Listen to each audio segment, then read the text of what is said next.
and then an employee level implementation cost estimate. So person by person, what does that cost to implement our pay ranges?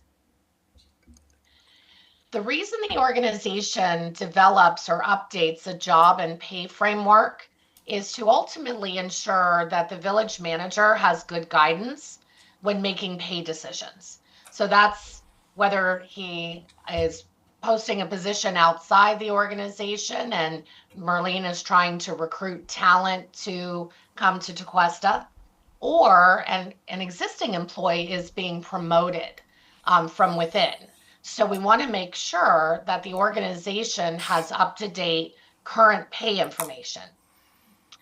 Now, every year, Merlene and the HR department reviews information that's provided through the PEPI study, which is a great tool and a wonderful resource. But every 5 to 7 years or so, it's necessary to do a holistic review and to get to know recent changes within the organization. As Merlene said, we heard from each of the department directors who provided input about recruitment and retention challenges, things that have changed in their department in terms of new jobs, new technology, new legislation, things that impact the way people work.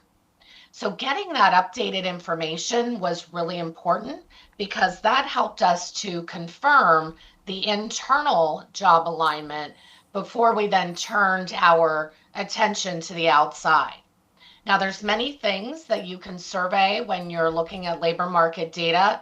Our primary focus was on base pay. So we want to make sure that your pay ranges are up to date. In the past, we surveyed 5 organizations, those that you see bolded here, the town of Juno Beach, Jupiter, the city of Palm Beach Gardens, the town of Palm Beach, and the village of Royal Palm. Because so much has happened in our local labor market, especially post-COVID, we felt like it was necessary to expand that search. So we wanted to look a little bit further north, and we wanted to look at some other organizations in Palm Beach County. So we included the city of Green Acres, village of North Palm Beach, the city of Stewart, the city of West Palm Beach, and, pardon me, the town of Lake Park. So we wanted to get a fuller view of what was happening in the labor market. As Merlene said, we always include a private sector data point.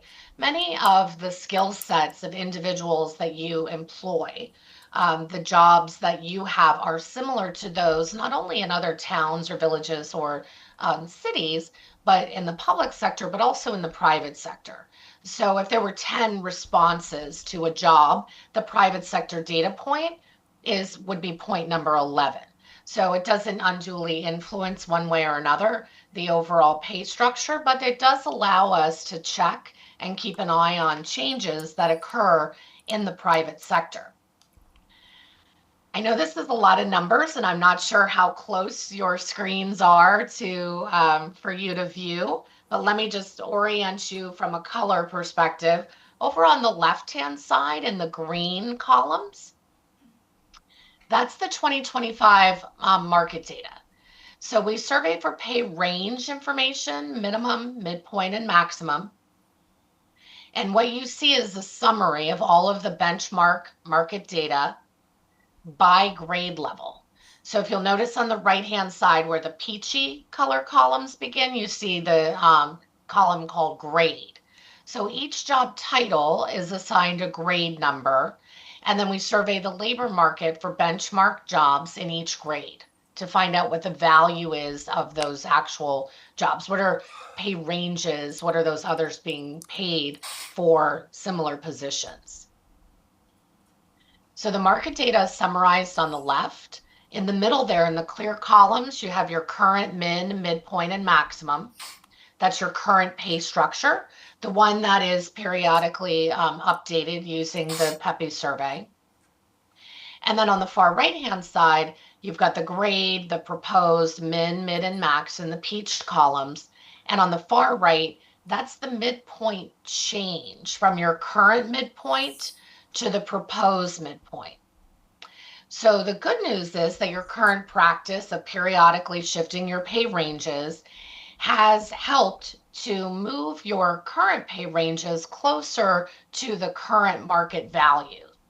And by doing this type of study, every 5 to 7 years, you do a holistic review, and then you need some, in some cases, some larger changes to keep pace with the market.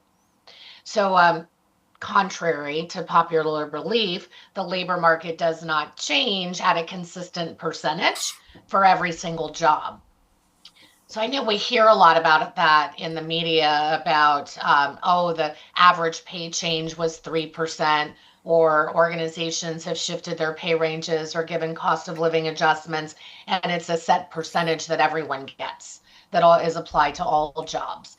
And so when we do that, we can do that for a couple years to help keep pace with the market. But it's good that you're doing a whole study like this at this point in time to really truly know what the proposed pay ranges should be to be truly reflective of the market. We did also include the village manager's position because we know as a commission, you have the council, you've got the responsibility to make pay decisions there as well. And so we surveyed those organizations and provided to you the highest data point, the average data point, and the lowest. That's in the box on the upper right-hand side. But then we also recommended for grade 13, because that's where the job fits in the overall schedule, a pay range that's consistent with the approach that we used for the other village jobs. So in implementing the new non-union pay plan, so it's just focused on non-union jobs, we do recommend some changes. There are 5 part-time employees, primarily in the Parks and Rec department, whose pay is under the new minimum. So we find that quite common that there's a consistent trying to catch up to the market for our part-time staff in and around the state of Florida as the state continues to move minimum wage up $1 an hour, and other employers are also following suit. We find that we have to make those incremental changes, especially with our lower level staff. Now, the good news is, knock on wood, all full-time employees are within the new pay ranges, and no employee pay is over maximum. So that's the good news. We did identify some minor title changes, and we shared that with the Human Resources Department for their consideration. To implement the new pay ranges, and this is where the budgetary component comes in, I'm going to show you the cost on the next slide, is that we recommend you consider bringing all employees to the new minimums first. So that would be changing the pay of those 5 part-time employees first. And then do an across-the-board general increase. So this increases everyone's pay by the same amount, but it moves their pay into these new ranges. After we did those calculations, we then went person by person to ensure that the pay of an individual employee was far enough within the pay range based on their time and position. So for example, if there's 2 employees who have different time and position today, and they have different pay rates today, by moving them into the ranges, their pay may have gotten a little closer. So what we want to do is to make sure that based on the differences in their time and position, that we've recommended minor changes to some employees' pay to ensure that their pay is competitive within the range. So I want to walk you through the cost here. This is as of employee data that we had as of April 11th. So it does not include benefits, does not include statutory deductions or costs for those items, or vacancies. So we have provided this information so that finance can include that in the budget and then include the associated costs with benefits, statutory deductions, and vacancies. Out of the 42 non-union employees, just to kind of put that in perspective, there's 31 that are full-time and 11 that are part-time. So the first thing we need to do is adjust those part-time employees, adjust their pay. It's very minor. There's 5 employees, but they, need anywhere from a nickel to 25 cents to move their pay to the minimum of the range. And that cost is $6,338. Now, once everybody's at least at the minimum of the range, and as I told you, all of the full-time staff their pay is already above that new minimum and into the range, then what we recommend is that you consider increasing everyone's pay, full-time and part-time, by the same percentage. And what that does, that 5% increase moves everybody's pay within the range. And that cost is an additional $187,074. After you move everyone's pay into the range by 5%, we then went and looked person by person, and we said, based on their time and position, is their pay far enough within the range? So if someone has been with the organization for 10 years, but they've been in their job for 5, you would expect that their pay would be within the pay range, roughly halfway, right? Between the minimum and the midpoint. And so if it wasn't, we recognized and identified 5 individuals. So this is 4 full-timers and 1 part-timer who, based on how long they've been in their job, not how long they've been with the village, but how long they've actually been in that position at the village, 5 people needed additional changes in pay, totaling about $24,209.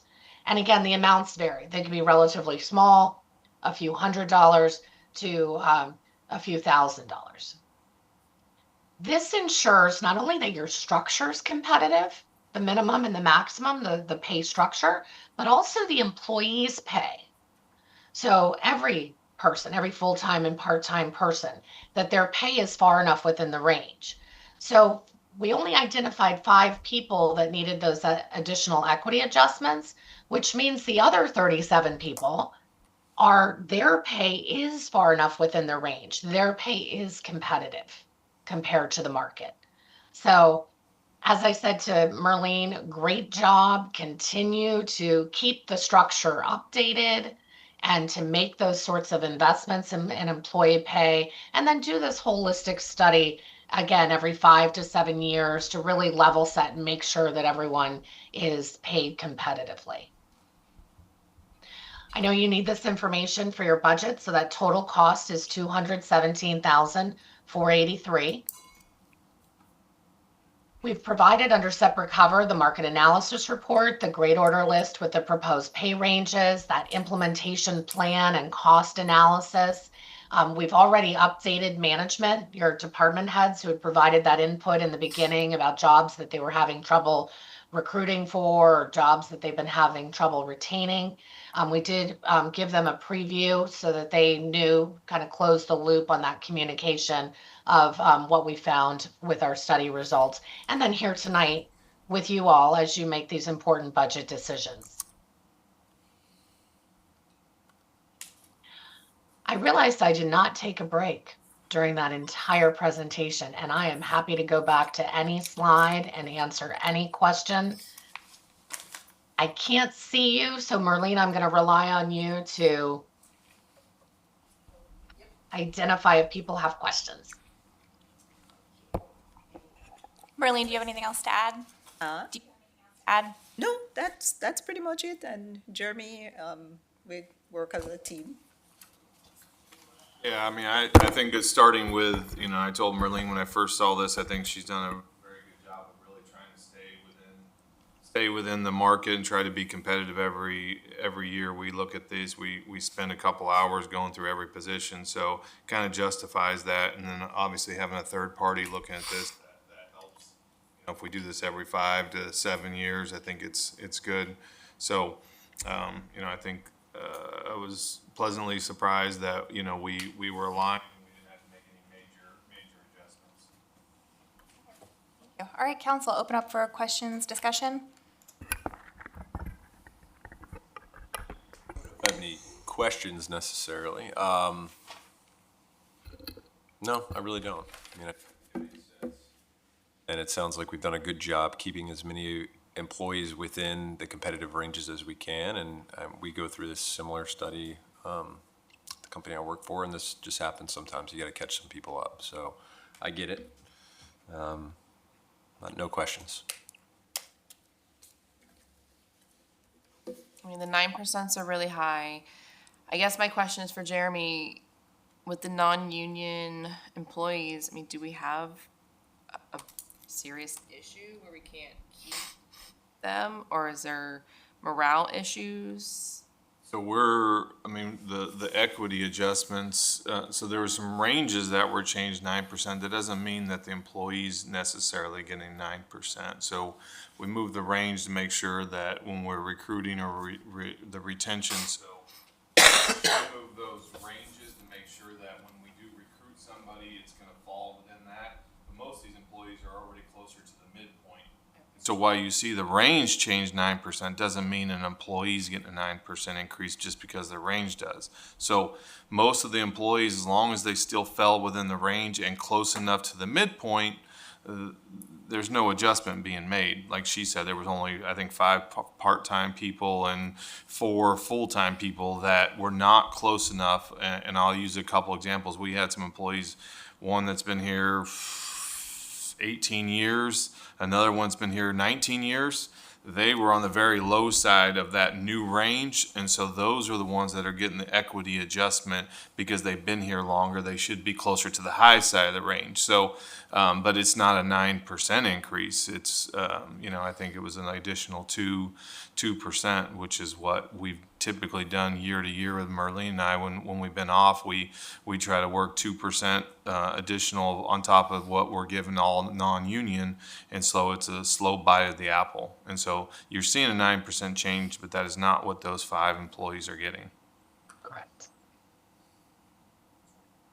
Correct. That's how much the range itself moved. But that's the people are already within those pay ranges, the minimum and the maximum. So their pay doesn't need to move by the same amount. We're only recommending a 5% general increase to move employee pay into the range, and then those 5 additional employees for the equity adjustment. As Jeremy said, those individuals who've been in their position for a long time, you would expect their pay to be further within the range. And it's a relatively small amount compared to your overall payroll. It's less than 1%. And I will add, if we hadn't been doing what we've been doing on a year-to-year basis, we'd have a lot more people, a lot more employees outside of those ranges that we'd have to play catch-up with. But because we look at this every year and we make adjustments every year based on the PEPI study, we're not out of ranges in most of these positions. So that's why I say kudos to Merlene and what she's done. And then we've taken that and we've compared it specifically to those 11 data points, and they fall within those data points. Mm-hmm. Exactly.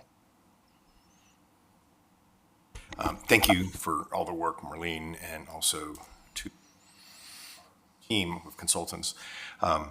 I've said it before, I say it in all of our negotiations, that we need to retain our people, and we need to be able, when we lose them, to recruit the most qualified people. I mean, we haven't, for the size of our village, we have some of the most qualified and amazing staff, and this is part of that. And so as long as our management team is comfortable with this and knows that this is what needs to be done, I put my faith in what you do. And so I'm totally on board with this, and I think it's just one more thing that we can do to keep our employees happy. So thank you for all the great work. Thank you. Yeah, Merlene, great job. I wasn't super surprised at the study that we weren't way off, because I think if we were, we would have retention problems, and we don't here. You know, people want to be here. It's a great place to work. The culture is great. The staff here is fantastic. So good job. Katie, great presentation. It's very understandable, which is helpful. One thing that I couldn't decipher is the grades that you have on the market summary spreadsheet. And this might be more of a staff question. You can get the info to council later. You don't have to answer it tonight. But like, how many employees are in each grade? We can provide Yeah, that. for you. Yeah, I can. Okay, that would be helpful. And then on the, if I go to the employee implementation cost tab, do we have any open positions right now? And if so, does this total include open positions currently? Since the study started, we have had some movements. So with persons either leaving, joining, and so on. So right now, we have a part-time vacancy, and I'm just talking about non-union. So we do have a part-time vacancy. I'm thinking, police officer, that's union. That's pretty typical. I mean, budget-wise, we budget 100% of salaries for that position, and if we have vacancy through the year, at the end of the year, you'll see that we have some, see in the budget, the audit coming up is that you'll see some savings get transferred to our fund balance because we have some savings, and so even if we have a vacant position, those savings be recognized at the end of the year. Okay, so this 217, that includes vacant positions as well? No, it does not Oh, it does include not. benefits. So we It would does have not to add that to the include, budget. right, and it does not include vacancies. Okay. So this number could go up if it's missing a, Theoretically. okay. It Depends depends on on, what you budgeted. yeah, and it depends on the level at which the new person comes in. So, Okay, but yes, I mean, it makes sense. We would budget for that though. yeah. And then kind of a hypothetical question or theoretical, I guess, there's a lot of talk and articles out there about flattening or tightening economy and market. Like, what would you say if that were to happen with what we're seeing right now? So there is, the data shows that there is a cooling, and the reason you see this in air quotes, can you see me? Yes, Yeah, we see. we can. Cooling is that, from a mathematical perspective, we'll just take the consumer price index as an example. The consumer price index, while it doesn't cover wages, it covers, the cost of living.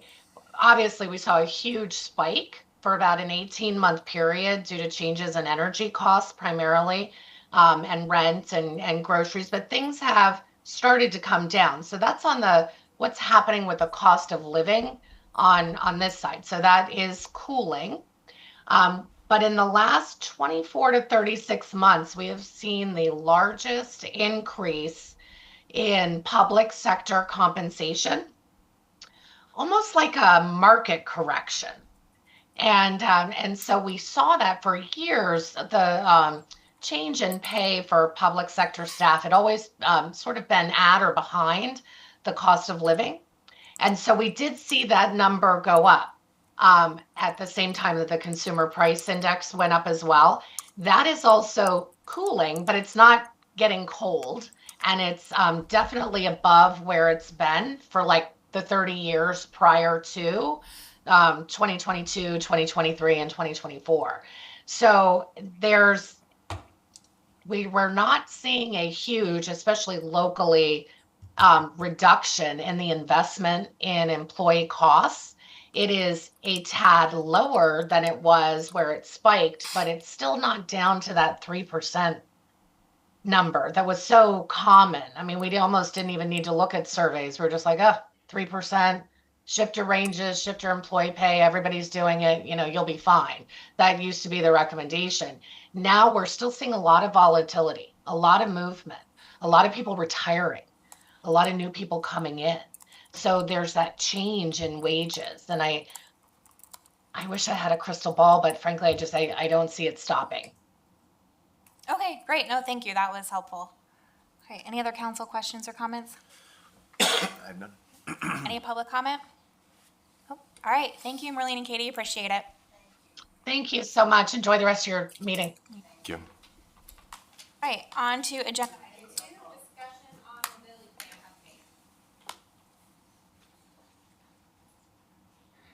update. Good evening, Jay Hupsch, Community Development Director. So as you recall, back in February, we started the mobility plan study. The project has progressed quite a bit in the past few months. And our consultants have identified 27 kind of key projects. Ultimately, 10 are going to make our final top 10 list that are going to really get a special focus in this final mobility plan. So before we really start putting together the final plan, we really wanted to get the consultants in front of you for some kind of feedback and buy-in on these key projects. So our lead consultant, JP Wiesner from Kittleson Associates, is going to give a presentation, and hopefully we can dig into those projects they've identified. Wonderful. Awesome. Thank you very much. And thank you for being here on a rainy night. And I appreciate the time that we've had a chance to work with you all, get to know the village, get to know your staff. It's been really great on our part. My name is JP Wiesner. I'm a principal with Kittleson and Associates. We're a transportation planning and engineering firm. And we're working on this project also on behalf of the Palm Beach TPA. So we kicked this project off a few months ago, looking at a mobility plan for the village. And the mobility plan in our vision of this is intended to be a living document that sets out to connect the community to the places here, enhance safety, improve traffic, and develop multimodal improvements. And so our process, as you'll see through this presentation, is a mix of both quantitative and qualitative kind of input that we kind of get to a series of projects that we want to set up as a priority project for you all to begin implementing over time and improve the quality of life and sense of place in the village. Our overall process goes through a series of sort of establishing goals and vision. This will kind of mirror the rest of the PowerPoint show, where we establish what those goals and needs are with a project steering committee made up of folks here in the village, going through a needs assessment and some of our public engagement to understand what's going on here and what people want or don't want. Identify projects out of that, get to what those physical opportunities are for projects, but also recognize that some projects or some opportunities are there within development codes and zoning, and again, looking at those things, and then getting to a mobility plan, which is again that living document that talks about both near-term and long-term projects. So again, our vision and goals for this: to develop new safe connections and improve existing connections for village residents, establish tools for continued success, so to monitor things that are happening and are those improving the conditions out here, and build off those successful elements that are implemented and continuing to grow that community interest. So within our needs assessment, we looked at a lot of different aspects, different sort of quantitative mapping aspects. One of the first things we look at is to understand what are the sort of basis of the people that are here in the village. So both from residents that work here in the village, as well as workers that live outside and come here to work. And so you can see kind of the little heat map there, a couple of notes of interest, a lot of Tequesta residents. Actually, it's a pretty high percentage of work from home, 32%. The state average is about 14. So a lot of folks live and work here as part of working from home. But you can see a couple bubbles in Jupiter, a little bit further south, and then some more down there in West Palm. In terms of Tequesta workers that live outside and work here, again, a large portion of folks coming over from Jupiter, a little bit sort of south of Jupiter, and then a fair amount of folks coming in from Hope Sound up to the north, traveling south to come in. So in relation to that, we started to look at what were some of those existing trips that were occurring. Obviously, a lot of daily needs sorts of trips, getting to the Publix, going to the parks, moving along Seabrook and Tequesta Drive, and the sort of bubbles that you see there are where a lot of those walking trips are occurring in its frequency. Conversely, looking at those biking trips, a lot of biking trips within where there are existing bicycle infrastructure. So we see people in those areas. And then kind of comparing those things to those existing facilities, where there might be some gaps, where some things are occurring. Looking at the traffic, where some of those volumes are today, where people complain about intersections or being backed up, and kind of how that makes them feel in those areas. And then, of course, looking at accidents, where we're seeing a high percentage of those. There's a lot of crashes out on US 1 at different intersections, but we've also seen some along Old Dixie Highway as well as Beach Road as well. And so all of those different things that we look at kind of come together into what we call this sort of synthesis map. So this was sort of happening early on as we kind of merged all of our data together, and we started to see a pattern where there were specific bike ped connections that kept being kind of rising to the top of the different data sets that we were looking at. There were traffic calming opportunities where some speeds were exceeding what the speed on the roadway is, and we were kind of identifying where some of those points were. There was also an interest in connecting some of the parks, as you'll see, kind of leading into some of our initial projects. So with that, we started to realize that these project types sort of fit into these 6 buckets: traffic operations and calming, safety, access, multimodal pedestrian bicycle transit, sustainability, and aesthetic enhancements, and then wayfinding. And kind of the benefits that were listed out there are kind of how that benefits the village. And so we had our kind of long list of projects, and I'm not sure if you've had a chance to look at these in some separate documents. I'll go through these quickly. We'll have a map that shows the 10 priority projects at the end, as well as some others that I'll touch on, but it kind of gives you an idea of all the different things, the 32 or so projects that Jay talked about, different sorts of projects that started to kind of rise to the top that would start to address many different types of issues, as well as improvements that would help fix some of the things that we saw in that analysis. So again, additional identified projects. And as this sort of moves down into the later part of the alphabet, those are projects that maybe got brought up once or twice and, didn't quite kind of hit a lot of different things. So they're a little bit lower on our list for right now. And then we get to the end of the alphabet, we get to a double A. So where we're headed with this, and then I'll talk about some of the public engagement in a minute, is the top 10 priority projects. We're going to look at what are those improvements and sort of generate a sheet like this that talks about what are those planned improvements, what are the key aspects, streetscape enhancements, what does that mean, what does it look like, the wayfinding, crosswalk updates, begin to sort of understand the improvement priority. Is it improving traffic operations? Is it increasing sustainability? Is it giving a better part of access? We'll show what that proposed typical section is and what that plan looks like, and then eventually get to a planning level cost so we can understand what that cost and involvement with that would be. I also want to pause here for a quick second to talk about some of these projects are within solely the village of Tequesta.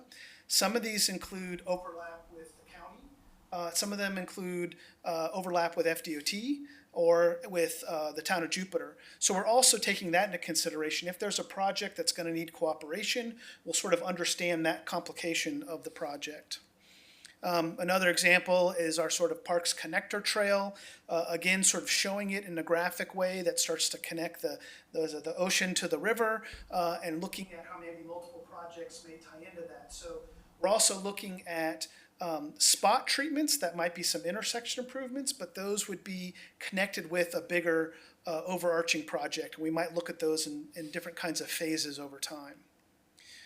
So public outreach, we did have a chance to attend the last food truck Friday on March 7th, and we had a little over 100 participants. We had a big board or a big map out there, and people talked to me and Alex and a few other folks about all of the different things going on, areas where people are speeding, where it's hard to cross, where they wish there was a sidewalk. And again, a lot of the areas were starting to overlap with what we saw in the quantitative data. Again, these are some of the different aspects. We had a kit of parts, so what would be things that you would like to see in these improvements? And the top 5 green dots were things like street trees and seating and pedestrian priority. One thing that kind of picked up some red dots, that would be something they didn't want to see, or new ways to get around. And I think that might be tying to new development, right? We don't want more development, we just want to kind of enhance what we have now. Kind of shying towards golf carts being a part of the roadway, or not necessarily kind of moving towards facilitating golf carts all around. And then you can kind of see some of the primary comments: more lighting and trees, US 1 doesn't feel safe, wanting to see bike lanes and wide sidewalks for pedestrians, not necessarily for golf cars or e-bikes. We also have an online map that's been out for a few months. We've had about 43 to 50 comments, and may have a few more since this afternoon. And again, this is an opportunity for folks to point right on the map, just like they could at that public engagement, of something they want to see. And we not only get the little dot that was placed, but we also get whatever comment was left. And we can take that and kind of then assign it to a specific area and kind of back any one of the priority projects or any of the projects that we've listed with where public engagement came for that specific project type. We also put out a survey. So once we kind of had these priority projects, we put out a survey that said, of these 10 priority projects, which do you feel should be the most important one to move forward? And so this is, we've had 114 responses so far. I think we had maybe about another 30 over the weekend. And so what you're seeing, for example, here is the Tequesta Drive Complete Streets project is kind of up at the top. But what's interesting is D, which is the intersection safety at Willow and Fiesta and Cypress. So right where Tequesta goes from 4 lanes to 2 lanes, that sort of intersection area there, that's actually starting to move up a little bit, as well as the Village of Tequesta Parks connector. That seems to have gotten some interest and is starting to move up the category from sort of where it was previously. Right now, is that County Line Road had the most last place votes, for what it's worth. We also, as a second page in that survey, listed all the other projects outside of the top 10. And part of the idea on those was that if there was something that we were missing, or a project that we, for whatever reason, didn't have in that priority, but it was getting a lot of votes, we wanted to maybe consider that and bring that up to the priority. And so as of Friday of last week, Q and W have kind of risen up above the limit of the 10. That's improvements at Riverside Drive in Tequesta, which is related to that intersection and making that intersection a little bit safer to cross, as well as I believe W is Tequesta and Old Dixie Highway intersection safety as well. So we can kind of look at those. So again, this is still, we're going to keep this open a little while longer to get a few more ideas behind this and then see how that influences our 10 projects moving forward. Additional comments that we've heard through this kind of secondary survey process is a focus on building things quickly. So I think a lot of residents are concerned, some of these are really big projects or grandiose projects. Are there opportunities to do something faster and sooner because we have a need for it immediately? Also wanting to weigh the cost of the improvement, which sometimes a quick build kind of project can help offset that. And then again, focusing on these projects being smaller scale and specifically for the village focused for the residents here. So again, you can kind of see some of the notes that are coming in. Trees and shared use path on Tequesta, no lane narrowing, the roads are fine as they are, that sort of a thing.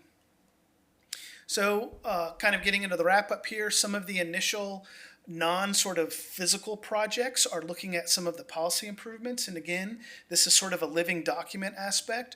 We'll want to look at some land use and zoning improvements, look at potential amendments to the 2017 plan that kind of aligns, make sure everything's sort of in alignment with safety and the traffic calming elements that we're talking about, as well as kind of connecting into placemaking opportunities.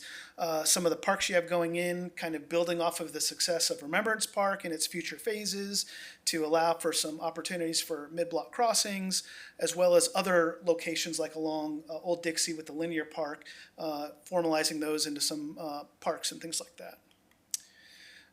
Program improvements, there are no public schools in Tequesta, but there are a lot of sort of smaller private schools or schools related with churches and whatnot. So looking at opportunities for safe routes to schools to improve that safety and walking. I think on Willow, there's a small school there, and driving it today, there are about 4 or 5 of those little plastic little kids with the flag up saying, drive slow because kids are walking here. So, recognizing that there are residents that are out with their kids, and then also building off of the Palm Beach TPA's Vision Zero initiatives. So how can we kind of continue the Vision Zero planning that's already been occurring?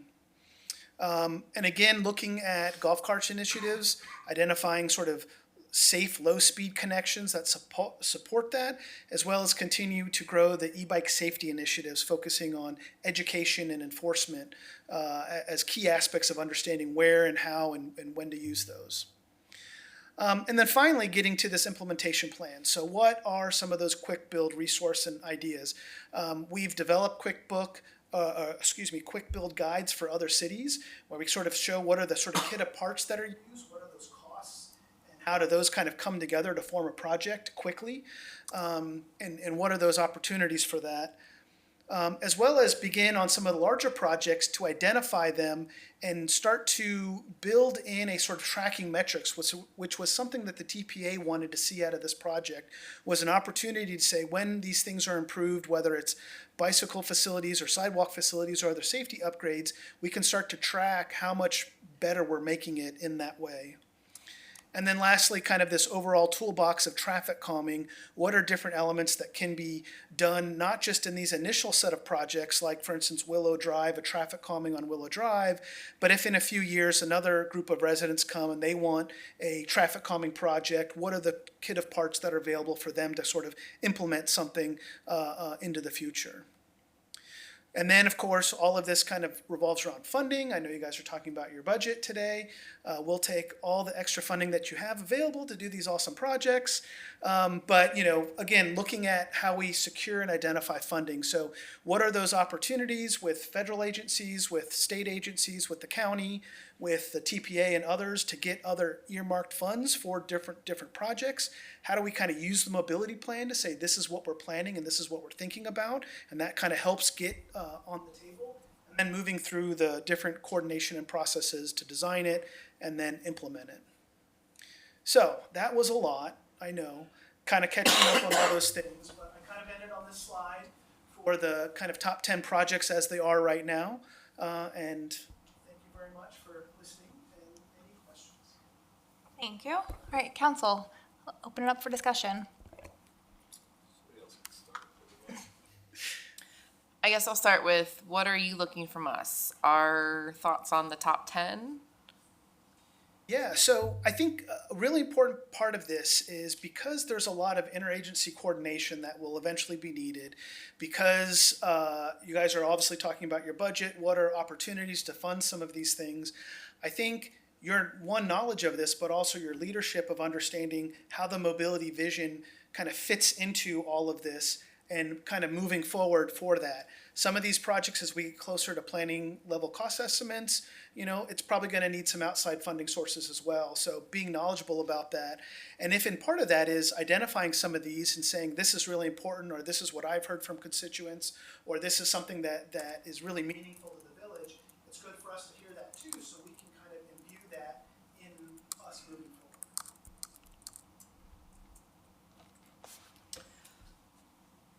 I mean, if I'm gonna break down the top 10, God, it's so echoey. What's your favorite?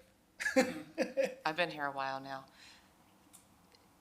We're small, so that's usually the very obvious challenge is we can't create new roads and spacing for pathways like up in Jacksonville has, where they're creating new mini towns and they're creating golf cart paths specifically. Like, we don't have the room to encroach on people's yards that live on Tequesta Drive.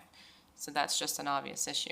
But like when I see J, I know Village Boulevard intersection, that's not just us. And we have looked at the roundabout concept before. That was, I believe, county had to be a part of that. And that was, so I don't know if I put. Sorry to interrupt, but No, that's fine. I saw it on the overall list. There was the Village Boulevard intersection at Old Dixie. There was also mentioned at US 1. So is this the Old Dixie one? If I look at the map? Okay, it is. This is the Yeah. not the US. J would be the one that's behind Publix. Okay. So an example of that, we were actually talking about it earlier, a roundabout was part of the previous study that I think the Treasure Coast had done with the workshops that they had. And when we went out there and looked at it, roundabout could be an expensive project, right, in terms of all that coordination. But one of the things that we were hearing about that specific was it's actually part of the sight lines when you approach it, that it's hard to see when you're making a left turn out or when you're kind of coming in. And so one idea at that location might be and again, looking at the volume of it, there's not a lot of right turn volume that justifies the right turn lane northbound on Old Dixie. Taking that out and moving the stop bar up would actually give you better sight lines and potentially make that a safer intersection in the near term. That would require, that is a county road, so it would require, I think, some county cooperation on that. But again, that's part of, if this was a project that was very important, and there was money from the village coming into that, then the county wouldn't see it as solely their own, and maybe there would be opportunity to partner for that project. I don't know. You guys go.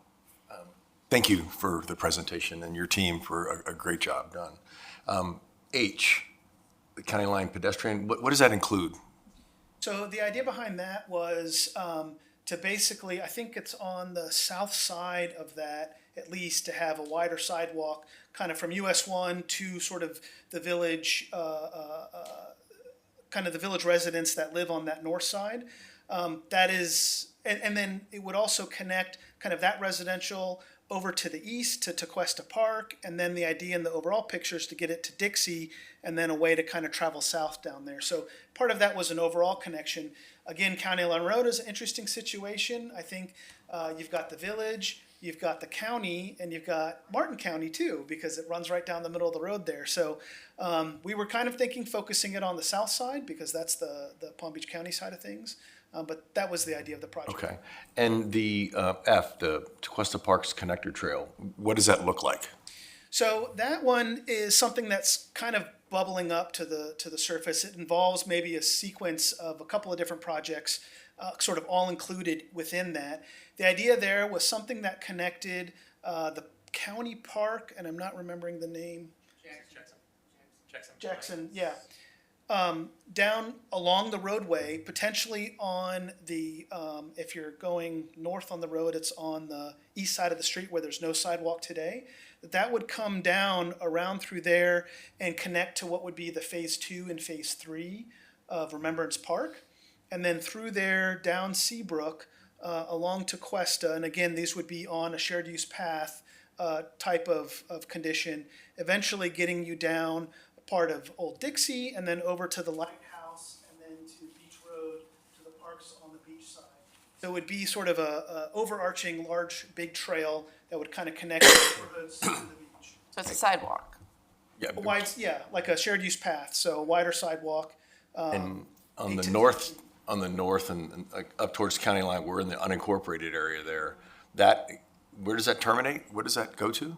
That goes up right, it would terminate at county line. I think there's a private development right at the north side. No, sorry, that's the cemetery. Cemetery on the north side of that? There, yeah, so Okay. connect up to that. So it's really just taking it into the county portion. That's right. Okay. Side drive. Yep. No, I like the concept. And I like some of the public comments that were, things that we could do quickly, but also make sure they're meaningful and safe and everything else. I think it's good discussion, and I'm happy with the 10 that have been picked, so. Yeah, no, I appreciate you guys putting this together. Some really cool ideas, obviously. Like Lori said, all this costs a lot of money and space that we may or may not have. But like the Tequesta Drive, I think it's a very cool idea. Whether or not it's possible, I don't know. I mean, the one thing I will comment on that that I don't think would be all that difficult compared to some of the other items on here is the intersection improvements. Like I would 100% agree that Village Boulevard intersection, I mean, we've talked about it many times up here. That to me is some of the more low-hanging fruit. I know it's great for safety, but it's not really, the exciting part of all of this, but I would love to see some of that fixed. But I think there's a lot here we could do a lot of cool stuff with. It's just determining what we can actually do. But Yeah. I do appreciate it, and I think you guys put a lot of thought, and I love that, the public feedback was put into it as well. Because we happen to have it a little bit Yeah. further along on the Tequesta Drive. To your point on right-of-way, For the most part, and I'm couching it that way because I don't know at specific intersections. So for instance, like a roundabout may need to corner clip intersections for the space. But outside of something like that, we're trying to stay within existing right-of-way that's there today. So for instance, on Tequesta Drive, what it might involve is, for instance, if we did a 10-foot shared use path on the north side, that would widen the path that's there today. And we would still have space for some of the sort of tree lawn that's there and some of the grass that's there. We would make those intersection changes, narrowing some of the turning radii at the intersection would actually make the crossing a little bit more narrow. We could look at some things like a raised intersection. And I'm not sure if Doug is here. Some of these things do have some geometrical constraints related to drainage. So we'd also want to consider some of those. For where we are in the mobility study, we're not going to be able to deliver a sort of engineered drawing that says this will absolutely work, but more of a vision of what that could be. If we're looking at this, we're saying, you know what, drainage is going to be a problem. It's not even a starter. We might look into a different concept to talk about what those changes will be. So there'll be some kind of overarching understanding of not trying to take right of way, trying to fit within what is existing and those sorts of things.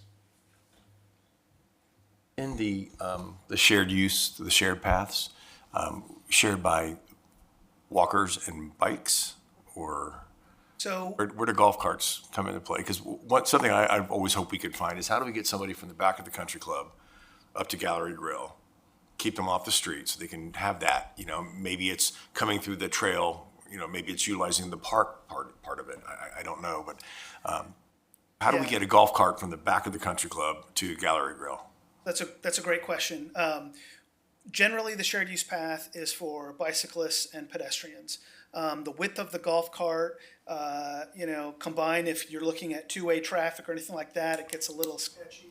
Also, the speeds, and I'm not going to count e-bikes for a minute, but the speeds of golf carts sometimes aren't compatible with a shared use path, especially newer golf carts that in some other municipalities, they actually have to license them, have seat belts. Those are made for 25 miles per hour or lower. So those could travel on some roadways.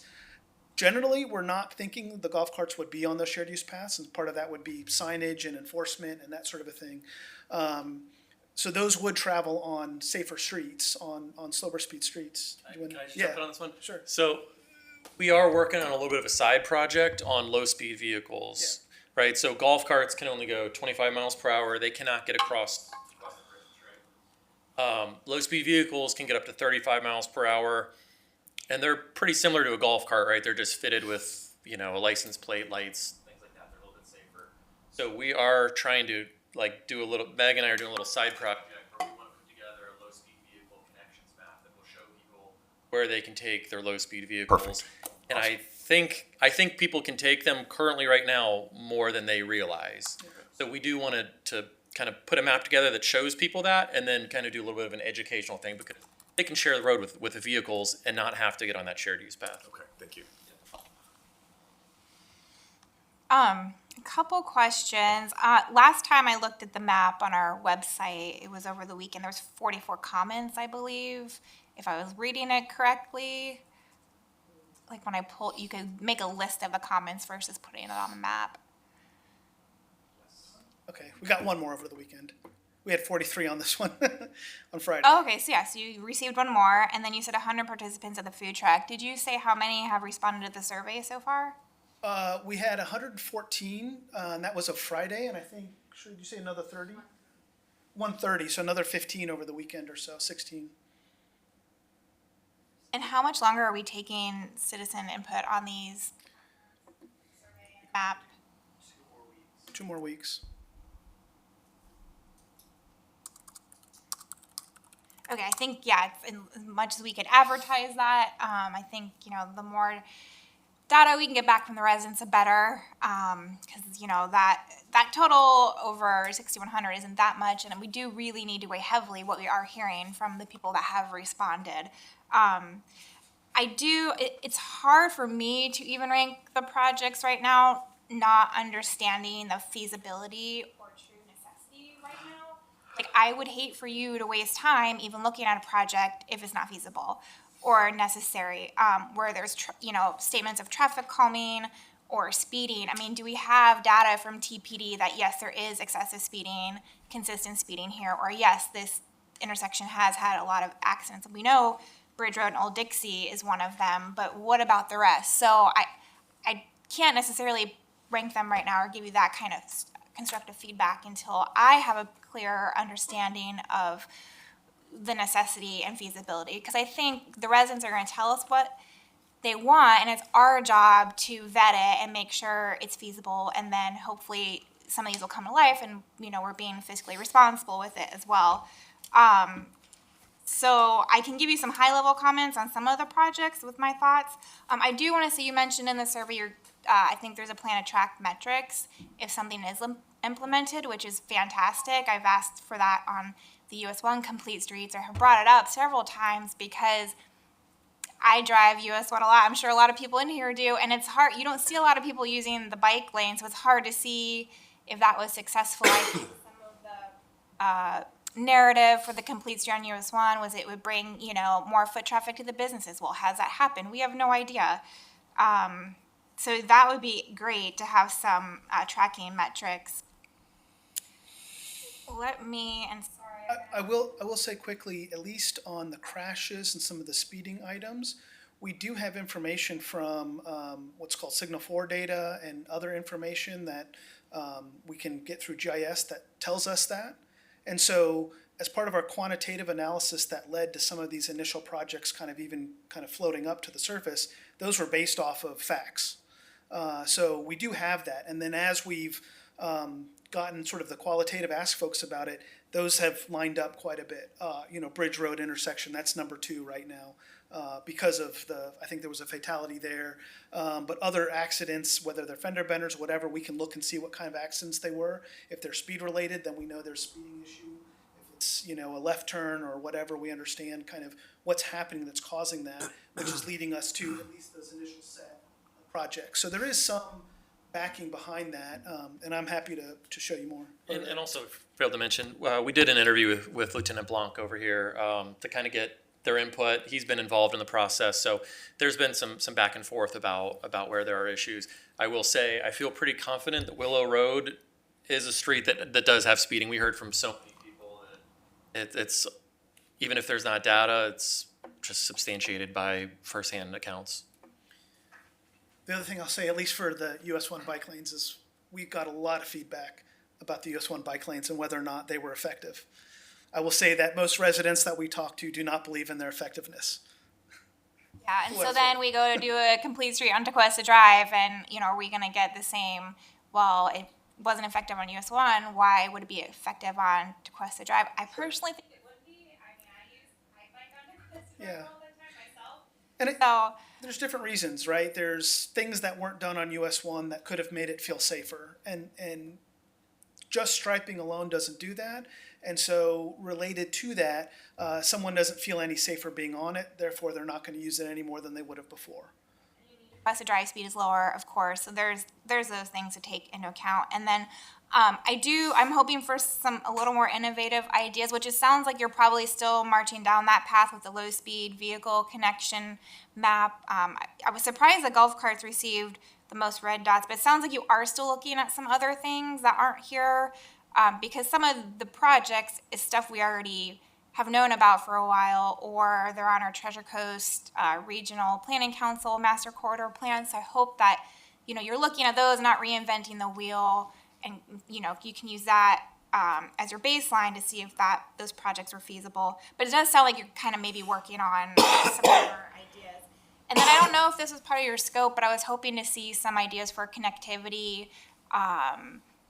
to come in and out of Tequesta too. For, you show the map of residents who leave for work, which surprisingly we have a very high percentage of work from home, but then also workers that come here. So I don't know if you're going to look at any, innovative ideas for connecting people in and out of the village as well, because we don't have a bus stop, as you probably saw. And real quick, because I don't want to take too much time, I'm just going to give you some comments on some of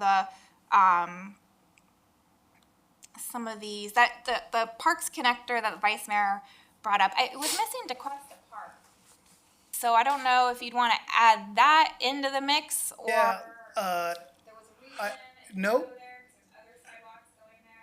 I want to show this graphic because earlier today I noticed the same thing, and I put the little dotted path along the linear park along Old Dixie, that would come up to County Line Road and connect to Tequesta Park as part of this overall thing. So it's not in that priority map that I had at the end, but I've already started including it here. Okay. That's what you were asking, right? Yeah, because on the survey and the map on our website, it wasn't on there. So that's important. I would add that. The one to the, what's it called, Jackson something, that county park.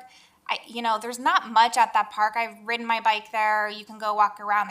There's really not much to offer at that park. It is a nice open space, but that's something we want to invest dollars for a park that maybe isn't as heavily utilized as like Tequesta Park, Constitution, the Lighthouse. Yeah, and actually I learned earlier today that that's a little ecologically sensitive there as well. So maybe it's something that connects up to the cemetery, or maybe it just stops at the sort of remembrance phase 2 and phase 3 piece, and residents can kind of come into there and then continue on. Okay, and then there are several Old Dixie projects listed. I don't know, can those be combined? Ideally you would do them all at once if you could. Just from my experience from biking and running around Tequesta, that Old Dixie and Tequesta Drive intersection, I personally feel like is a high priority. I can't tell you how many times I've been by myself or with my daughter, and like you have the, walking light, but people are still turning, they don't pay attention.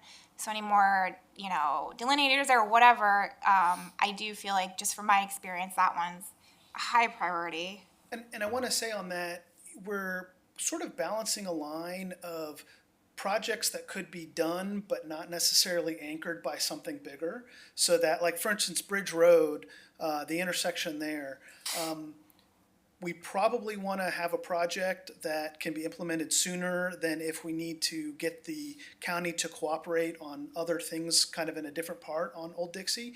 So there are projects where probably at the end of this, it might be branded as a full-on streetscape for all of it, but in a phase 1, phase 2, phase 3 approach, phase 1 might be intersection treatments and fixing some of these things. Phase 2 might be looking at those continuous right turn lanes, and could we narrow that?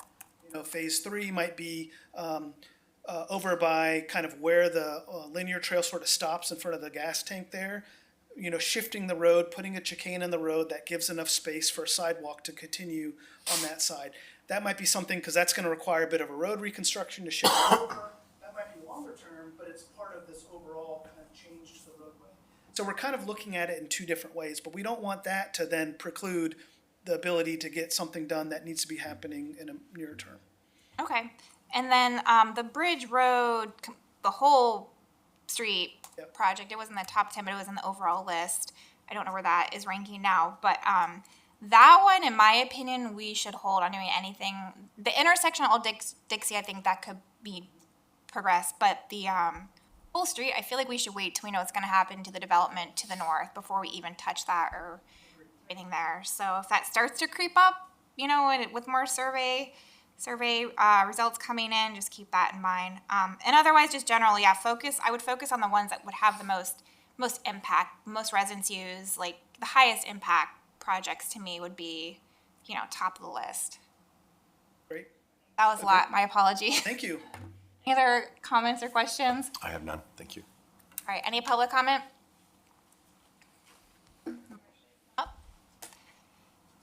Is this survey on the website? Because I haven't seen it. I did not think that. Jeremy, Jay, do you want to, I think it's on the website. It's gone out in our newsletter. Newsletter, social media, it's on the website. I'm not on social media, sorry.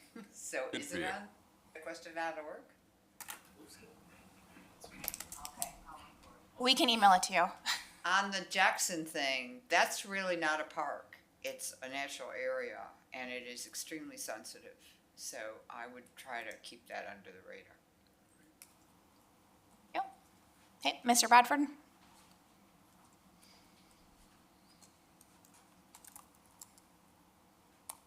Thomas Bradford, 44 Chestnut Trail. Wow, this is working. I took the survey a couple of weeks ago, maybe a week, 10 days, 12, I forget. But I took the survey, and I noticed in the survey several references to different of the 10 projects that I was looking at, references to traffic calming alternatives for different projects. And I wanted to share with you or throw out a word of caution in regard to some traffic calming alternatives. Generally speaking, I'm in favor of traffic calming alternatives such as streetscapes, landscaping, bump outs on the road with or without landscaping. And believe it or not, on-street parking is a traffic calming tool. But it's from my own experience, I am opposed to the implementation of speed bumps and speed tables. And I can tell you from experience, a typical scenario, you'll get an entire neighborhood telling you, we need speed bumps, for example, okay? And you may have one or two people who are very strong leaders on the neighborhood issue. And lo and behold, when you put that speed bump in front of the house of one of the residents, within 2 weeks, they're going to ask you to get rid of it because they can't stand the noise from the people who either don't see it, but it's a constant bump, bump, bump, bump all the time. And I've even had leaders of neighborhood efforts to do that. When you put it in front of they don't want it either. And then the last thing about it, it's a hindrance to the delivery of public safety services. It will slow down the police a little bit, and it will slow down fire rescue vehicles, and it can turn the inside of those trucks topsy-turvy if they're trying to go too fast and they hit those speed bump or a speed table. So I generally speaking, I'm okay with the ones I said about traffic calming, but speed bumps and speed humps, I think you need to be very careful and try to avoid them if you can. Thank you. Thank you, Tom. Thank you. Kind of related is speed humps. What Mr. Bradford said just reminded me of like the reflective traffic coding calming at the Tequesta Drive crosswalk by the church, and didn't we have to remove it because we got a lot of complaints, right? So because like when cars went over it, so the condos nearby and homes nearby didn't want to hear it. So that's a really good point. So please take that into mind too. All right, any other public comment? Oh, all right. Well, thank you for presenting tonight. Thank you. Appreciate it. Agenda item 3, discussion on the EAC vacancy and meeting schedule.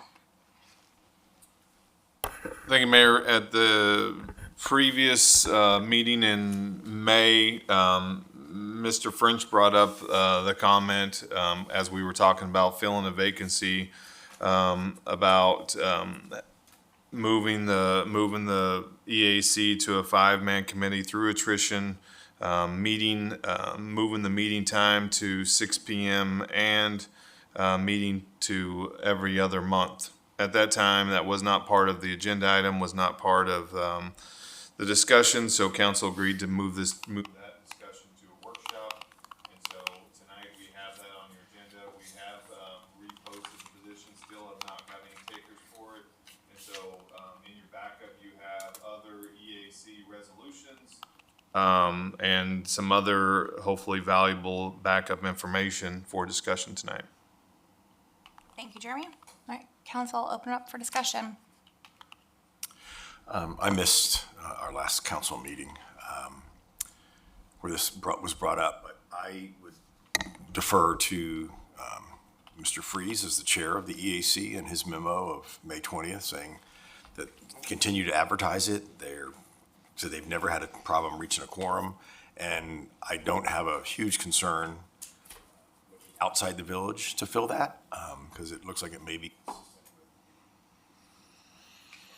establishment, the resolution, what was done. So I'm supportive of Mr. Freeze's recommendations to kind of leave it as is, continue to advertise, and to maybe even open it up to outside the village. For this one in particular, I wouldn't go on a regular basis to all of our committees, but in this one, because I think it may help that, and it might bring in a subject matter expert that perhaps we haven't been able to attract in the past.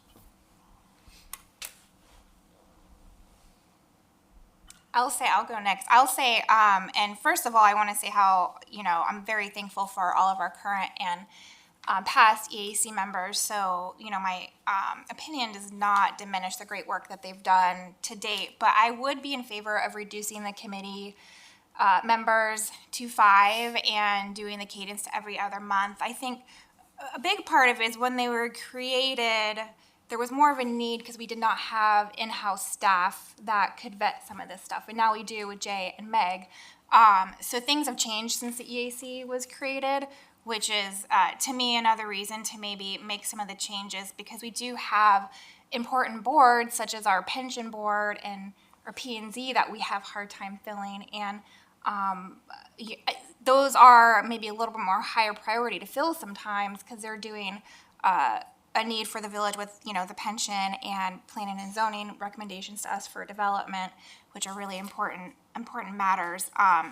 So it does, the fact that we have a hard time filling those boards too makes me a little more leaning towards reducing this one so we don't have anymore. I don't think I'm in favor to opening up to outside. I'm kind of on the fence with having it open to the outside on their pension board. Again, that's a critical one for us to fill. This is not related, maybe another time to discuss our vacancies. I think the vacancy resolution says it just says they don't have to be a resident, but doesn't really specify if they need to be like unincorporated Martin County, unincorporated Palm Beach. I don't know if that's something we want to discuss and have it just, updated in the future, clarifying on that if that's even important to anyone. But if the consensus would be to open up the EAC for people outside of Tequesta, I'd want to kind of clarify what that means. Is it, Palm Beach County unincorporated? Do they have to be within unincorporated Tequesta, or can they be from Jupiter? So I would want to kind of put some boundaries on that, and I would like to put some boundaries on that with our vacancy on boards in general too in the future if council has a desire to. That's kind of my high level input. So legal question, if it was reduced to 5, their quorum would have to be 3 present? Yes, that is correct. Quorum is 3 for a 5-member board. And I'm assuming we usually have 3 consistent members. So at this. Okay, no, I'm trying to just feel it out. I'm trying to just go by facts, logistics, and data that we currently have. Obviously, watching you guys since the direction of the EAC, I would not be opposed to reducing it to 5. If it becomes an issue of getting quorum there, I think that would probably logistically go into a time of day that people can make it. But physically seeing that it's been very difficult to fill the seats in general, as of right now, I would lean more towards reducing it to 5, keep it to Tequesta incorporated residents required. And I say that because so far the EAC has been really great about reaching out to experts. As experts are usually already engaged in an organization to some degree. You guys have been amazing over the past few years to get organizations to come present, create a partnership. We have them at our events sometimes, like Loggerhead. So I don't see why we would need to open it up to get some of the people who are already engaged with them. So right now, at this very specific moment, I would lean more towards reduce to 5, keep it Tequesta incorporated, and I'm still gonna leave the time frame for meeting dates up to the actual members of the EAC, because you guys are the ones that are physically coming. I'm not on that committee. So I'm not gonna choose that for your availability. That's what I got. I would agree with all of that. So yeah, just going backwards there, that I would agree dropping it to 5 is totally fine. Sounds like quorum won't be an issue there. The meeting times, I mean, I can see how that is a deterrent, but again, I would defer to y'all. I understand the idea behind that was reducing staff time after hours, so I totally understand. I think that was how it all started at least. And yeah, I mean, I guess I have to defer to the committee on whether it's bi-monthly or monthly. Whether if there's a need to meet monthly, then absolutely. And if you guys have the the quorum that's available to be there monthly, I think that's fine. I guess with the understanding that, staff would still need to be available on a monthly basis. And if we moved it to 6, that could create some kind of after hours issues. But, yeah, I think dropping to 5 is good. And I agree. I think deferring to you guys, the work you guys do is awesome. So I really defer to you all on the frequency and timing of the meetings, whatever you think will be best. Can I make a comment now? Absolutely. Absolutely, yeah. To your comment, engagement and participation, I think, are two different things. Yes, we do engage subject matter experts to come in and give us presentations and provide some insight that perhaps the committee members don't have. But having a subject matter expert, perhaps, or someone with a different viewpoint from outside of Tequesta on the committee, I think would be valuable in a participatory manner. So I think my memo probably speaks for how myself as well as the committee would like to move forward. I'm sorry to hear that you would want to attrition down to 5 seats. Like I said, we have never missed quorum, and it's been, I think, 4 months or maybe 5 months since seat 6 was vacant, essentially vacant. So I don't know if you've read the memo, but yes, I'd like to keep it at 7, continue to advertise it, open it up to residents as well as non-residents. How many people are attending the meetings now? Do you have 6? It varies, but yeah, between 5 and 6. So we would have, in essence, we'd have to kick somebody off if we dropped it to. Yeah, unless, Oh, yeah, I didn't think about that part. Okay. That's my concern, is that somebody that is giving their time, Yeah. and then to say, now we have to remove, volunteer, I have a concern with that. Yeah, I hadn't Well, thought about we're not getting to 7, but we are having 6 people that, 5 to 6 people that are consistently showing up, and to tell them, one of them, that their service isn't needed anymore unless somebody would voluntarily step down. Well, good point. Yeah. Very I good point. thought what we had talked about was we wouldn't be kicking someone off. They would just, when their term was up, then they would be done. But we wouldn't, like, right now, be like, you're done.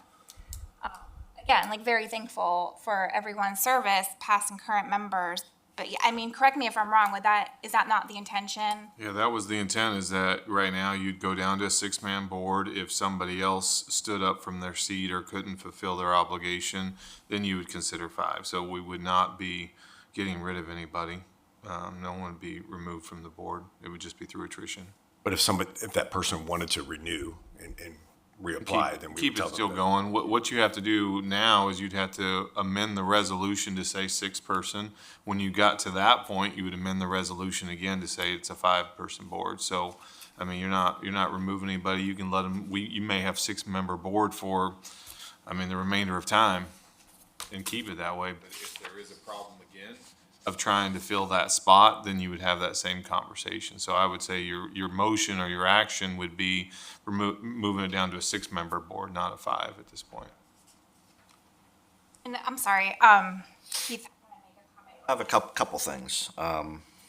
So the resolution is worded to indicate that this committee is composed of up to 7 members. So you don't have to change the resolution if you're only going to have 6 or 5. You'd have to change it if you wanted to make it bigger and have 8 or 9 or more. But if you're going to dial it back to 6 or 5, the resolution doesn't have to be amended. It listed the original 7 original members, but so that's on that point. On virtual attendance, your code allows, and this applies to every board, board members, if there's a quorum present, it allows board members to appear virtually on the village's platform up to 2 times in any 12-month period. But code encourages in-person attendance. The final, I think, and most important piece on this discussion, your code requires all board members to be village residents and registered voters except for the pension boards. So if you wanted to open this up to outside residents, you'd have to change, that's an ordinance, you need to change your code before you can do that, which is certainly within your purview to do, but you need to be aware that before you can advertise and start seeking outside resident membership, you need to change the code.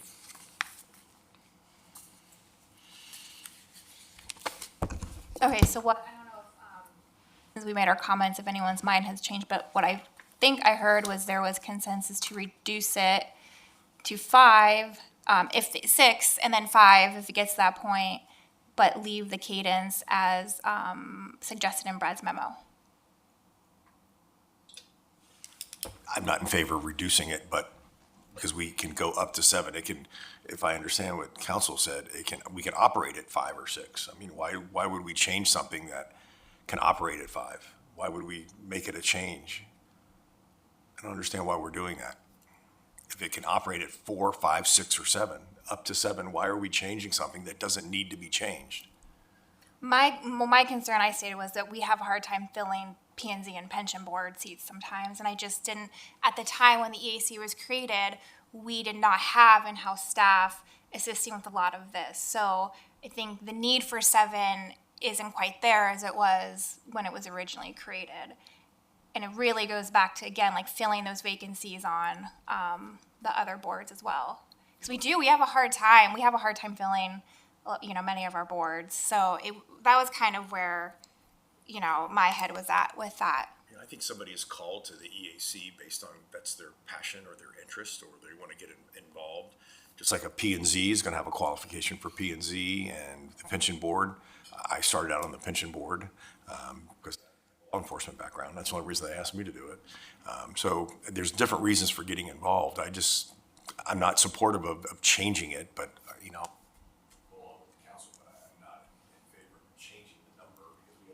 committee that is active. We have a committee that wants to continue as the structure currently exists, and I don't think we need to change anything because we can't fill a pension board seat or we can't fill P&Z. I don't think those two. I don't think they have one has anything to do with the other. I think people are going to go on the EAC because they're committed to the environment, wanting to meet the mission of that committee. So I just disagree with my colleagues, but that's okay. Something I noticed too in the other cities that had, whether they call it environmental advisory committee, whatever they call their equivalent committee, is some of them required everyone on the committee to have a professional background in the environment, and some required, I think, at least one. Ours does not require that now. Is that something we want to consider or no? I think that'll make it extremely more limited. True, yeah. We already have a hard time. And I'm not going to knock anybody for not having a degree in some sort of environmental studies, because we do have some amazing people I can think of right off the top of my head who are just so in tune with Florida lifestyle. Yeah. But they just didn't happen to get a degree in it or work in that field. Yeah. I'm not going to knock them for that. And the only other difference I noticed in the other cities, and I'm just going, this is the backup that we were provided, so, was they were a lot more clear and descriptive on the EAC's power duties. Is that something we want to consider on defining and expanding on, or are we happy with how ours is written now too?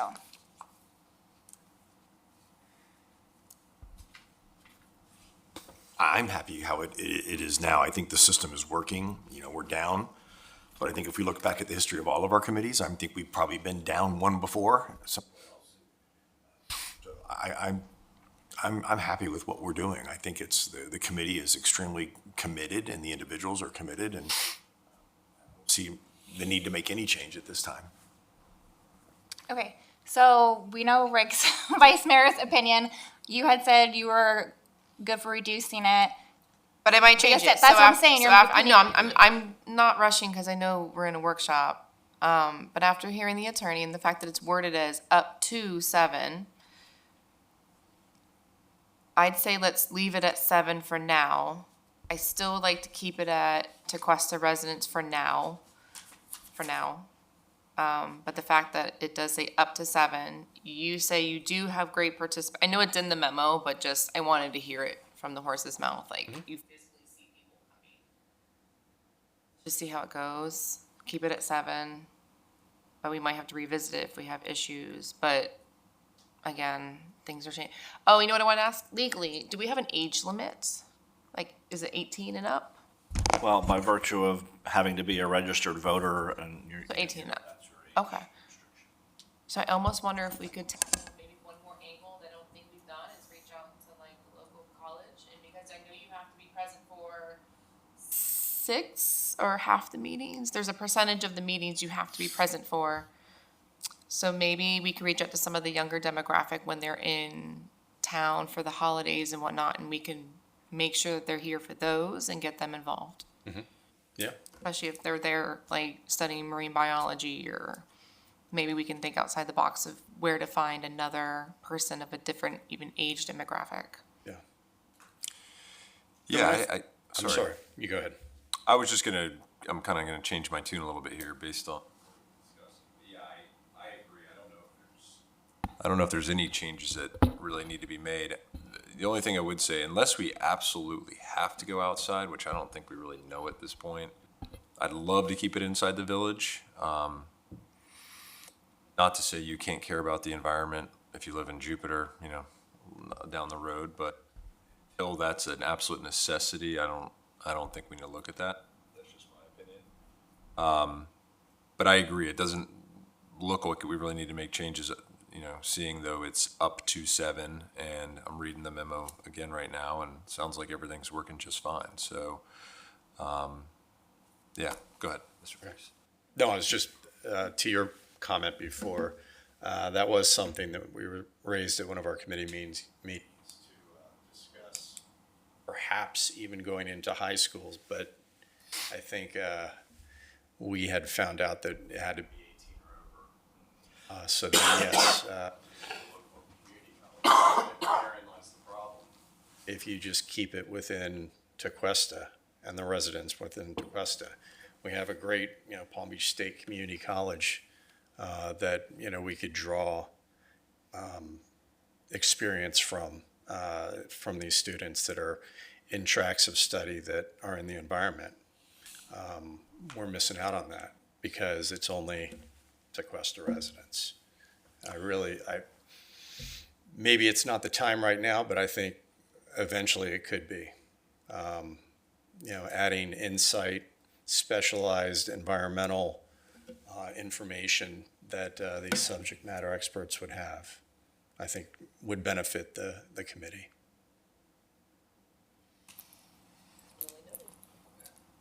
Okay, so consensus has switched to leave everything as is. Yes. Okay. Yeah. All right, any public comment? Oh, all right, Thank you. welcome. Moving on, agenda item 4, discussion on tree rebate program. How's everyone for that? Good evening, Jay Hupsch, Community Development Director.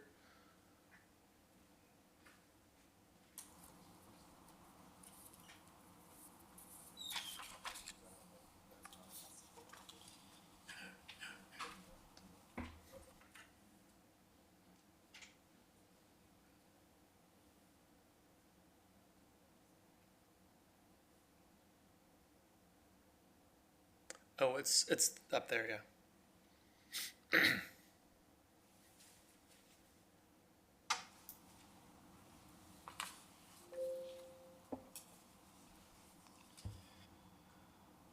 Sure. All right, so presenting on a new proposed program, tree rebate program. As you recall, in recent years, we've operated a Adopt a Tree program where residents can have a tree planted in the swale or right-of-way adjacent to their property. The residents are responsible for maintenance. However, really due to issues with challenges of planting trees in the right-of-way, like overhead utility lines, swale, underground utilities, proximity to sidewalks and driveways, it's been kind of a challenging program. I don't know if we have the exact numbers of how many people participated. Do you know, Doug? We probably had about maybe 8 to Yeah. So fairly limited number. So kind of in response to that, the village manager had an idea, which was to do a tree rebate program to incentivize residents to plant trees. The program is proposed to be open to residents and HOAs. Residents can get a rebate for up to 2 trees, and then the HOAs can get a rebate for up to 5 trees. The trees must be planted as proposed. The trees must be planted within village limits on a property that's owned by the applicant. They can't be planted within 10 feet of a building foundation, sidewalk, or an utility swales. We're proposing a cap of up to $10,000 for the first year of the program, and it would be distributed on a first come, first serve basis. What I came up with, and feel free to butcher this if you don't like it, but was to kind of create 2 different tiers. One is canopy trees, and these are really you're gonna have a lot of shade. They're all South Florida native. They're all really going to enhance our overall village tree canopy. They're really a village asset. So these are proposed to get up to $300 per tree. And the species are live oak, gumbo limbo, bald cypress, mahogany, Florida red maple, and slash pine. Then tier 2 would be kind of your medium-sized trees. These are trees that might, you might not have room on a smaller property or on an HOA where they're planning in kind of some limited public space. These are ones you might be able to fit some of these trees in. They're not going to provide as much shade, but they're going to still provide a little bit of shade, a little bit of aesthetics, a little bit of color in the village. And we use these from, they're all South Florida native, and this is kind of from a list that Doug has, which are trees that are smaller trees that are more appropriate, kind of closer to power lines. So you might be able to get these kind of in some tighter areas. And so we're proposing to open this up at the beginning of the next fiscal year. If this program goes well, Jeremy and I have talked about expanding it in kind of in year 2 to commercial. In the master plan, you may recall that there is a proposal to kind of add street trees throughout the village, commercial corridors. And, we thought that, maybe doing it on residential and HOAs first would give us a year to kind of see how the program works, how to implement it, and kind of learn some best practices. And then in year 2, maybe start identifying some opportunities, some commercial properties to work with, and, work on enhancing our commercial corridor. And that's what we've got. Happy to answer any questions. Thank you, Jay. All right, council, open it for discussion. Yeah, thank you, Jay. Just quick question. So, and I don't think I might be in here somewhere, but I apologize if I missed it. So just how would it work? So if I or a resident went out, they go and buy one of these specifically named trees, they plant it, and then they call the village to come out, approve, make sure it's located in the correct areas, the right species, and then and only if it qualifies and meets all that, then they would be qualified for the $300 for the shade 300. tree, and 200. Okay. for 2 trees per property. Okay. And that's correct. Yeah, because you can't just show us a receipt and get. Yeah. So we unfortunately, from staff, we have limited staff, but we would have to go out and have somebody just verify that the tree was actually planted. Okay. How many did you say? I know it's a very different program, but how many did we have in the past program? Doug said 8 or 9 in the past few years in the right-of-way program.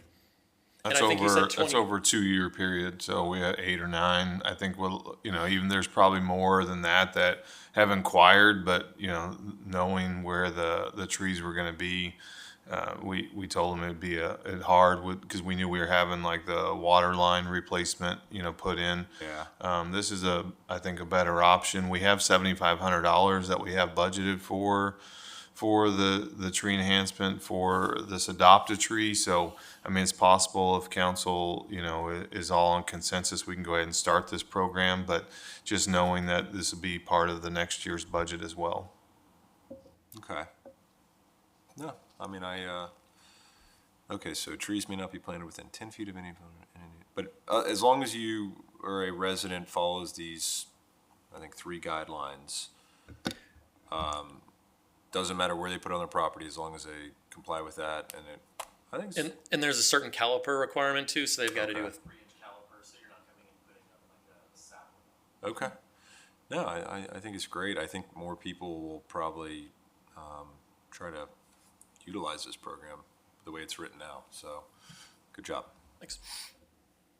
I'm all for more trees.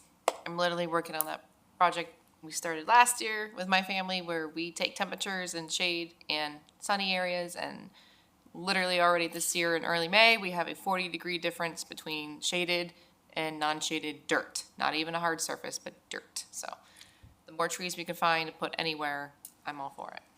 Microclimates. The 300 and the 200, just curiosity, what is that as, what is the cost of a Sure. tree? Yeah, so we looked at, I think it was Becker's is one of the most popular ones locally, and 300 was generally about what it would cost to get a shade tree that's about 3 or 4 inch caliper. It's a little bit more for live oak. It's about 400 for live oak, but the 300 should cover most of the the gumbo limbos, the red maples, and the other trees. So it's basically covering the cost of the tree. That's great. Not the installation necessarily, right? But the tree itself. Yeah. Which is not that hard if you just grab a shovel. It's the delivery, but then it's really just digging a hole. Remember this, get that on the record when I get my tree. I got some boys. You can take the boys. Great job. Thank you. On the tree specs for tier 1, why the different sizes for single family and multifamily? That's just the code requirement. That's how we have it. Oh, it's already in the code. Got it. Is this required for us to remain a tree city or no? It's not required. We have to spend a certain amount of dollars per capita. And so I think Jeremy's run the numbers, and 10,000. I mean, I think we technically have to spend $12,000 a year on trees. We can count what we do in parks and a lot of other stuff for maintenance for that money. But I think maybe you can explain better, Jeremy, but I think that was kind of where you're thinking. Yeah, I mean, I think it's 12,500, 10,000, but you can also use staff time and cost that's associated with that to meet the 12,500 or 12,200, whatever the number is. We can meet that requirement just with staff time. But I have a feeling with what Public Works does or what we do with parks, we'll meet it just with trees, but we won't have any problem meeting that requirement. Okay. And then I am all for more trees as well. I mean, there's, so many benefits from them, but do we feel that many properties are lacking trees and landscaping that, our code doesn't require? Like, is there this perception that? Yeah, I mean, that's a tough question. There's an overall canopy tool that the state has where you can look at the village's tree canopy, and there were a few areas where it was a little bit lighter. I wish I should have included it with this, but there were some spots where we could increase the canopy a little bit. Are there ideas? I could just add to Yeah. that, what the question you're asking, what Jay's saying.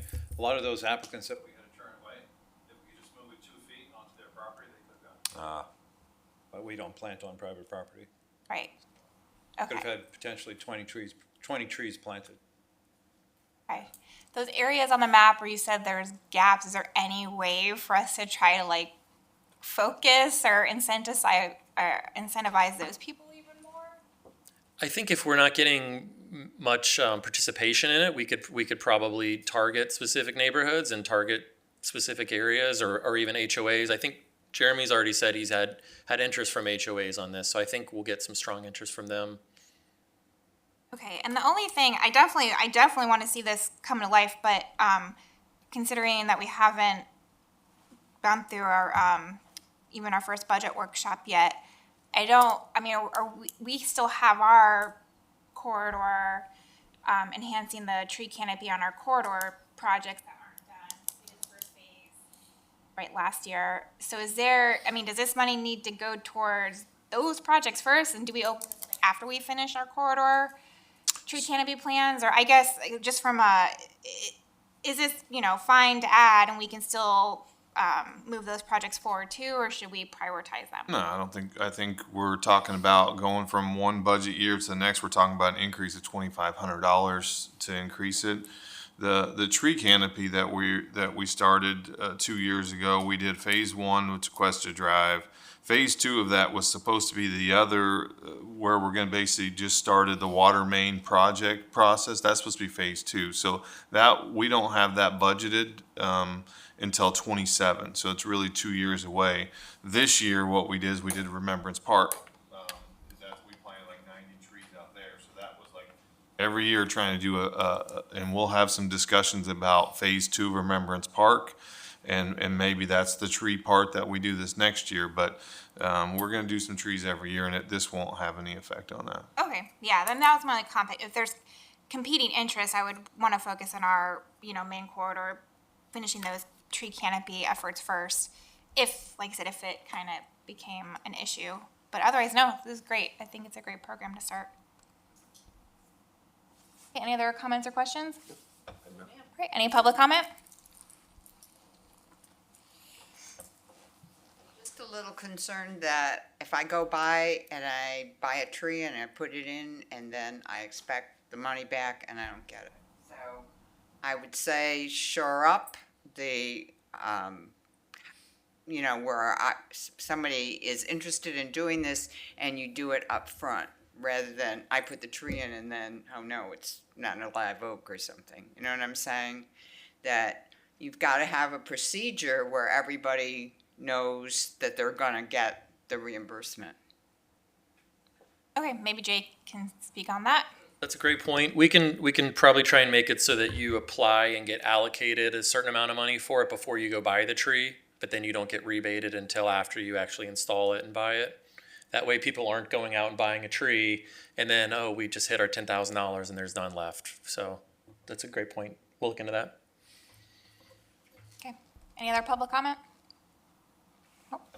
All right. With that, we are done. Can I get a motion to adjourn? So moved? Second. All in favor? Aye.